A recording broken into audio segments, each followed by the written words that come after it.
How are you? You don't have to look any farther than Moab. It's going to be one of the prettiest places you ever visit. To see the good and bad of Utah's popularity. Take it one car at a time, one visitor at a time. At Arches National Park, visitation doubled in the last decade, creating long lines that can dangerously block traffic on Highway 191. The resources are suffering in a lot of areas. Which is why we've got to take these steps now so that we can get ahead of it, is to try to spread visitation out into the park is working on a solution that could include a reservation system. We've been calling it timed entry. But things will get worse before they get better. Road construction and putting in a new entrance lane will cause headaches this summer. And it will be very disruptive. In town, the exploding visitation is being felt in positive ways. High Point Hummer and ATV is expanding to this brand new building. We're loving it. We're growing.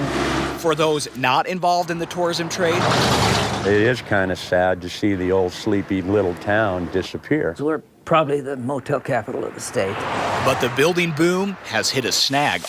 All those extra visitors have created a costly and stinky problem: too much sewage. Just keeps coming. And that's forced a moratorium on no new motels for at least 6 months. After repeatedly violating water quality standards, the city is in a race against the clock to build a brand new $12 million facility. That's a huge amount of waste that we're processing. Until this new sewage treatment plant is finished, the city has told the Bureau of Land Management that the current facility over here will no longer accept trucked-in waste from campgrounds and nearby national parks. That leaves Arches paying for overtime and finding new equipment to haul the sewage more than 100 miles away. The round trip is something like 5 hours when you're driving a truck like that. The Utah Office of Tourism says it's well aware of the growing pains being felt across the state. We get both credit and blame.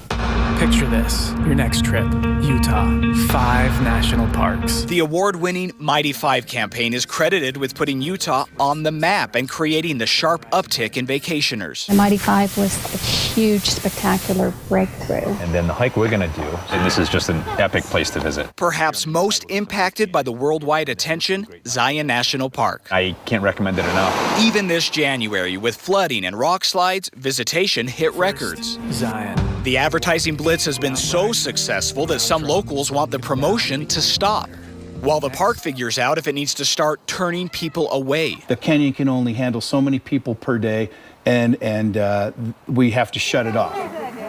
Also dealing with the deluge is Stan Smith, two-edged sword, a hotel owner and the mayor of Zion's gateway town of Springdale. We weren't ready for him.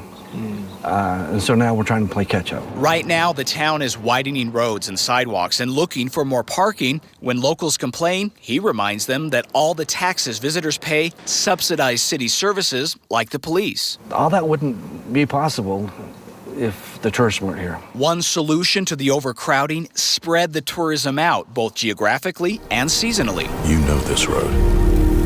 You've traveled it in your dreams. That's the next push of the state's tourism office, showcasing other attractions and encouraging road trips through small towns.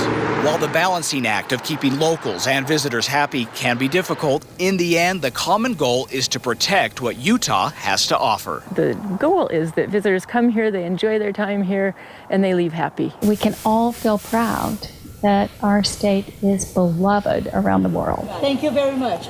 Enjoy the day.